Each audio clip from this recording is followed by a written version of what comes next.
All right, guys, welcome back. Today is January January 15th, 2026. Again, I'm Sal Cosentino, your CEO and cloud architect.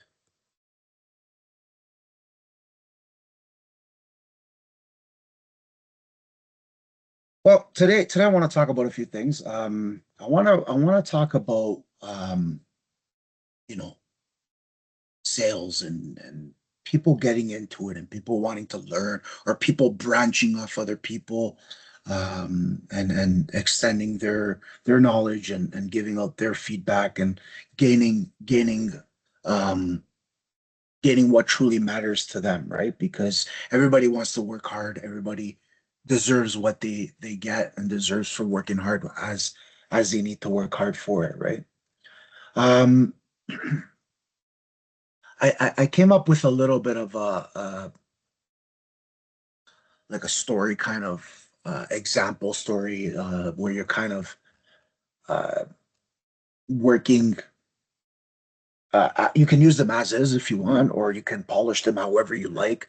But when I talk about like us sales warriors, so sales warriors, we talked about this a while back, and sales doesn't care about your labels. Um, like you have to understand it's just a meritocratic, I call it, operating function.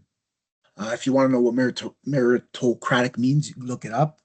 I'm not giving you that. I'm not a dictionary.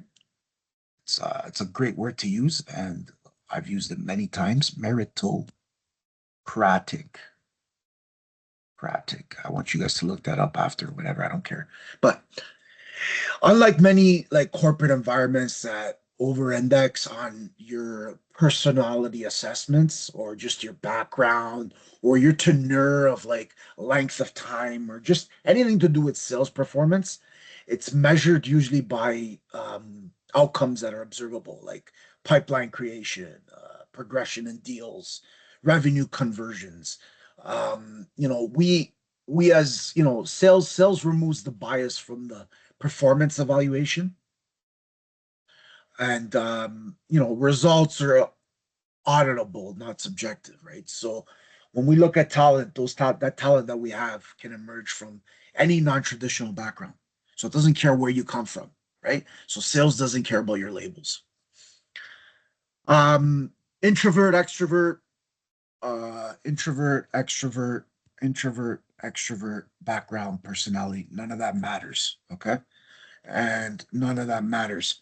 So sales success in sales is a behavioral, not personality driven, right? So it's process driven in that aspect. High performing sales organizations go on standardization, right? So they'll follow up with your discipline, they'll deal with qualifications, they'll give you those objection handlings, right? They'll discover quality of you, who you are, right? So we have to understand that predictable revenue depends on who non-repeatable behaviors, not charisma, right? So get rid of your charisma, squash it. Um, that also we also lower introverts, extroverts, background, personality. That matters. Lower the risks of hero-driven sales cultures, right? You're not the hero.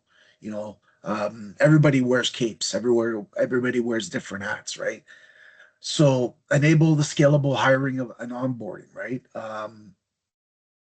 You know, when we look at that kind of stuff, we're looking for outcome, right? We're looking for how scalable those sales operations are, how reduced performance volatility is, and how more consistent forecasting is in the business, right? So how forecasting is like forecasting, right?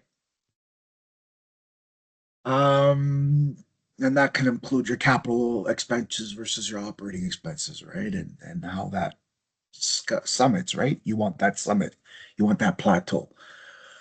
What matters is your willingness to learn, stay accountable, and show up consistently. Sales reward skills, not excuses. Discipline, not comfort. Sales performance correlates directly with coaching, with coachability, and any execution of discipline, right? So us as top sales cultures, we reward those feedback loops. We provide ownership of outcomes. We give you skill development to get ready to do that, right? You're licensing if you need to get licensed. Building that with your customers. A culture, building your culture of responsibility, right? Higher rep productivity, lower, revenue roles, faster ramp times, right? The success, right? The plateau. Um, Sales rewards skills, not excuses, right? Divide that into two. Let me divide that. Discipline, not comfort. What I'm trying to say is sales is an early warning system for um organizational health, right? The execution of being weak shows up immediately in revenue. So if you don't perform, your revenue is not going to happen. You're just going to drop, right? And that's also going to affect you, your health, your mental health, and etc. Right? Your revenue, your bills, your family. Um, you know, Discipline translate directly into margin protection, right? So, being disciplined and not comfortable in your position, being able to discipline will translate that directly into showing that margin of protection, right? So that's what is important. If I can give you an example of that, is um, let me see if I can think of a good one.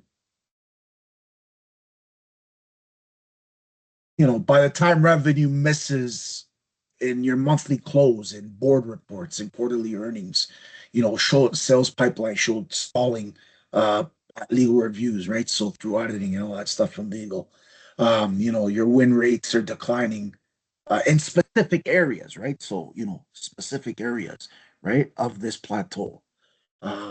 There's a reason for that drop, right?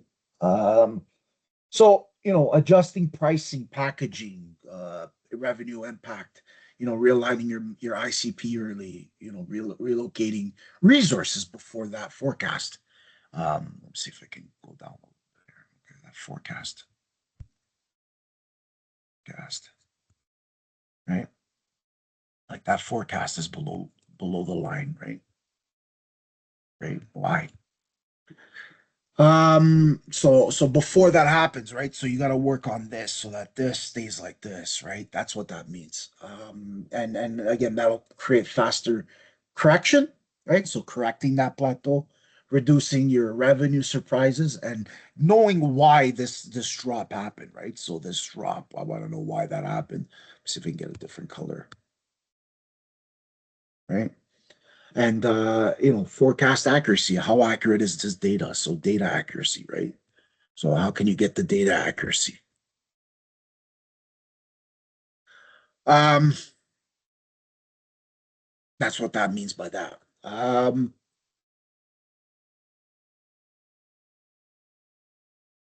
We can also say like, hey, it's not just about the general the revenue the generation of revenue. It's just the earliest clear signal of your health, right? The health in the strategy's health, right? So how perfect you can get those numbers up, right? And take away that with you because discipline, your discipline towards something is operational, right? So that marginal risk uh, is in the business, the risk of this whole plateau, right? So turn risk into a successful business, right? And how that can help you succeed. Um,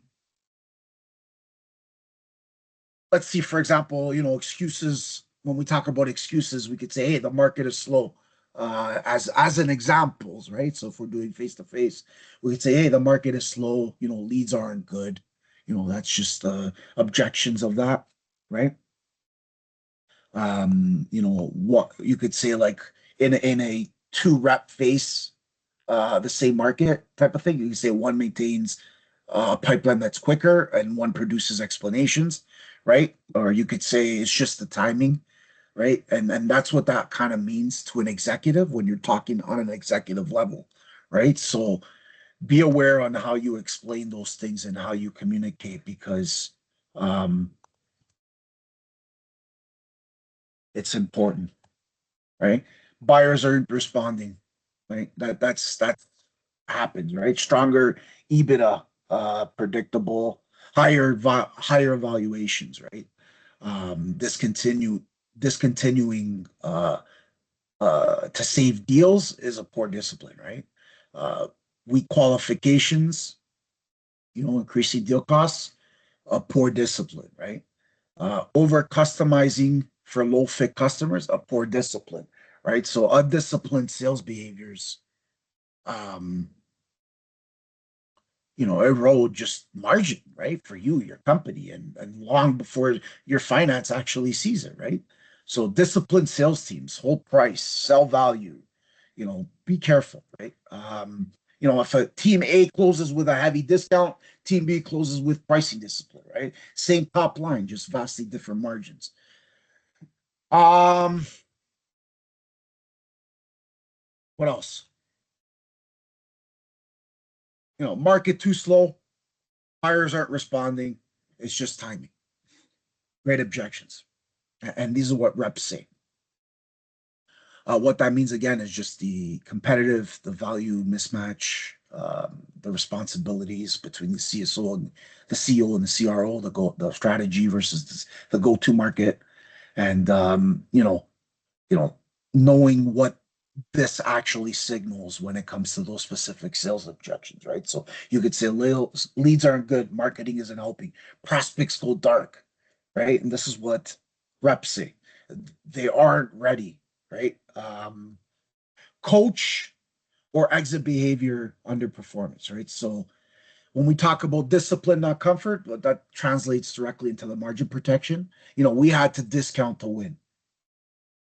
Um, Procurement forced it on us. Management forced it on us. This deal is strategic. We'll make it up later, right? Um, you know, just if you were to take something away out of this, guys, sales objections aren't just um, complaints. They're just signals of where the business is breaking or winning, right? So when I give you this information, strategy issues come up as market and usually market excuse execution shows up as lead excuses, and just your discipline itself. When you talk about discipline, not comfort, discipline shows up as a pricing excuse, right? So organizations that usually listen correct faster, right? And they scale predictable and scale predictable to predictably, sorry. Ra- Predictable. Predictable.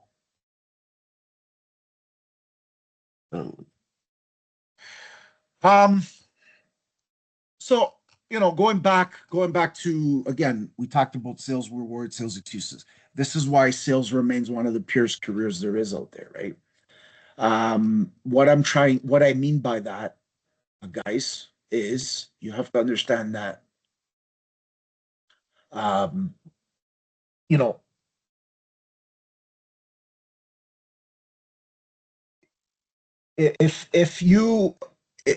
if sales remains one of the purest careers there is, it's because um you're part of that. You're inside that circle of sales, right? That circle of sales, right? So whatever that circle of sales, even if it's in between or tangent of it or whatever's inside the sales circle, right?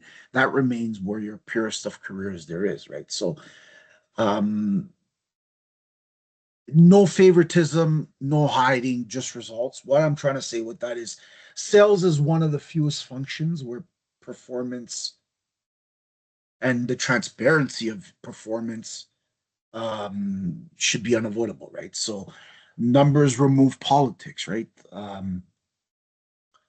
There's no hiding there. We're clearing accountability. We're objecting performance management. We're outcoming, we're reducing when we, in terms of business outcome, we're reducing that internal friction. We're credible, we're showing credibility with leadership. Sales again is not for a revenue function, right? So if I were to end this off, it's more about the truth telling system inside the business, right? And you know, it strips away labels, it exposes reality, it disciplines execution. For any executive out there in business, like myself, uh, sales performance is not about personalities, right?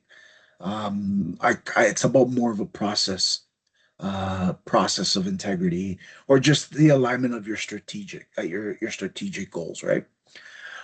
Organizations that understand this just don't sell better, they operate it better. Okay, guys, I'm gonna leave off with that. I want to thank you again. My name is Sal Cosentino. Thank you very much. I love you guys.